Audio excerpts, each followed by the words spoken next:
left-wing leaders bought into a premise about how the world works, and now they're stuck. And this means that they have to get more combative, more authoritarian.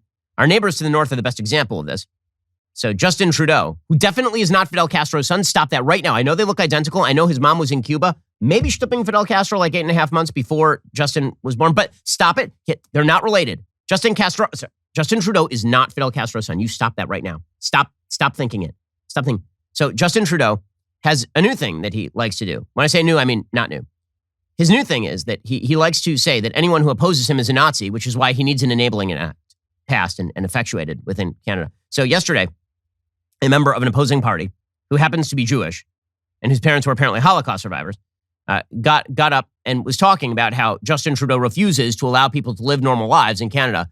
And Justin Trudeau's answer to this was, well, I mean, you are a Nazi. You are a Nazi. Conservative Party members can stand with people who wave swastikas. Point of order, the honourable member for Thornhill. Mr. Speaker, I am a strong Jewish woman and a member of this House and a descendant of Holocaust survivors, and I have never it's never been singled out, and I have never been made to feel less, except for today when the Prime Minister accused me of standing with swastikas. I think he owes me an apology. I'd like an apology, and I think he owes an apology to all members of this House. Members of the Conservative Party can stand with swastikas. They can stand with... Okay, now, I have a question. How many of them were actually standing with swastikas? Can you name one? He can, because that's a lie. But this is the general tenor for members of the left. We need absolute power. Oh, you mean we failed? You gave us absolute power when we failed? Well, what if you gave us more power? And if you oppose our power, what if we run you down and attempt to destroy you? Now, here's the amazing thing. In Canada, as I've been saying, all the provinces, basically, except for maybe British Columbia, are starting to actually loosen their COVID restrictions in pretty serious ways. So, for example, the Ontario Premier, Doug Ford, he said the world is done with COVID restrictions. We're finished here. Where do you think the protests are happening? They're happening in Ottawa, which is in Ontario. Here's Doug Ford. This is about, again, a democracy and freedoms and liberties. And I hate, as a government, telling anyone what to do. We just got to get moving forward and get out of this and protect the jobs. You know, I think a lot of people call them, probably yourself too, everyone's done with us. Like, we are done with it. Let's start moving on and cautiously. And, you know, we've followed the rules, all of us, like 90% of us, for over 2 years. The world's done with it. So let's just move forward. Okay, well, the first thing you should do, Doug, is turn around and tell the idiots behind you to unmask, take off their N95s. Everything's fine. Okay, but instead, what the media are doing is they are now running down everyone who donated to the Freedom Convoy. So we've already seen in Canada, and this is a very frightening precursor to what happens across the West. It's so funny. Whenever you predict what's going to happen in the United States based on what's happening in the UK or Canada, people on the left get uptight. Well, we're not going to do that. Yes, you will. You're liars. Yes, you will. I don't believe you. Because all of your compatriots in very similarly situated countries are doing this sort of stuff. If you had your way, you would do exactly the same thing. This is why, as we'll get to, when it comes to schooling, I've been deeply fearful for years at this point that many of the measures that have been taken in Canada and the UK to crack down on, for example, how traditionally conservative parents raise their children would be brought to the United States. You wouldn't just see indoctrination in classrooms. Eventually, you'd get to the point in left-wing areas where Child Protective Services shows up at your door if you want to teach your kids about traditional values. And I say that because they're already doing that in places like Canada. They're already cracking down on religious freedom in places like the UK. I think if the left had its way in the United States, they would do the same thing, because I don't see any substantive philosophical differences between the American left and the Canadian and UK left, for example. So what's happening in Canada does have implications for the United States, and it is scary. It's not just that they have apparently now made the entire banking system subject to the whims of Justin Trudeau, who can find everybody who's not just Fidel's son, and also believes that everyone is standing alongside people who are Nazis. It's like he's like a crossing Bernie Sanders, Nancy Pelosi, and Derek Zoolander. But the next thing that they're doing is they're sicking the media on donors. Now, again, this has happened in the United States already. This happened by Prop 8 in California. Proposition 8, which was a measure that was passed in California in 2008 to enshrine traditional marriage as the law of the land in California. Donors were tracked down by so-called journalists who are actually just activists in order to target them for destruction. Now we're seeing the same thing with the Freedom Convoy. So, for example, according to City News in Toronto, Ontario's Solicitor General Sylvia Jones's Director of Communications is no longer employed after recently donating $100 to the convoy protests that have paralyzed Canada's capital for over 2 weeks. A spokesperson for Premier Doug Ford confirmed that Marianne Isabelle Ringuet no longer works for the Ontario government. We're not commenting any further, as this is a staffing matter, said Ivani Yelich, Ford's executive director of media relations, on Tuesday. It was revealed that Isabelle Ringuet donated $100 to an online fundraiser created by an organizer of anti-mandates and anti-government protests on February 5th. The donation was made under the initials MR, but her identity was confirmed based on the email address and postal code linked to the offering. So she lost her job because she donated $100, a whopping $100 to the Freedom Convoy.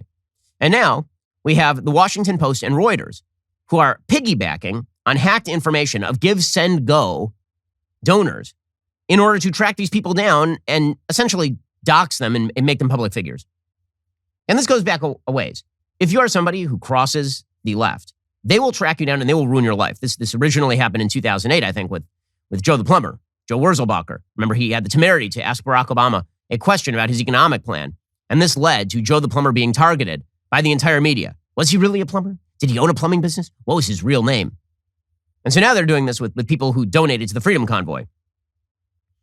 The Washington Post, according to Mediaite, has written extensively about the hacked data, including names of donors, and has emailed individuals to ask why they donated. Now, I was told that material on Hunter Biden could not be posted on social media, couldn't be posted on Twitter, Facebook, because that was hacked material.